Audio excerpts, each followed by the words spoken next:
Breaking news, বিএনপিতে যোগ দিচ্ছেন সাকিব আল হাসান। তার বিরুদ্ধে হতে পারে একাধিক মামলা।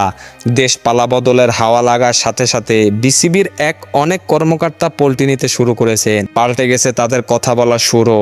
সবচেয়ে বড় পল্টি মারতে চলছেন বাংলাদেশের সবচেয়ে বিতর্কিত ক্রিকেটার সাকিব আল হাসান। গুঞ্জন শুরু হয়েছে বিএনপিতে যোগ দিচ্ছেন তিনি, যে কিনা মাত্র 7 থেকে 8 মাস আগে নির্বাচনে আওয়ামী লীগের হয়ে সংসদ সদস্য নির্বাচিত হন।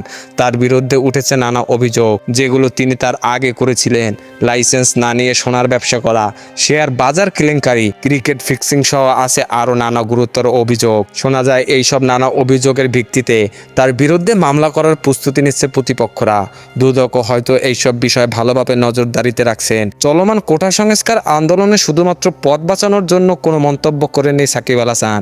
তাছাড়া বিতর্কিত হয়েছে নিজের করা এক মন্তব্য নিয়েও। আবার এরই মধ্যে গুঞ্জন উঠেছে নিজের সব অপকর্ম ঢাকতে বিএনপিতে যোগ দিতে পারেন সাকিব আল হাসান।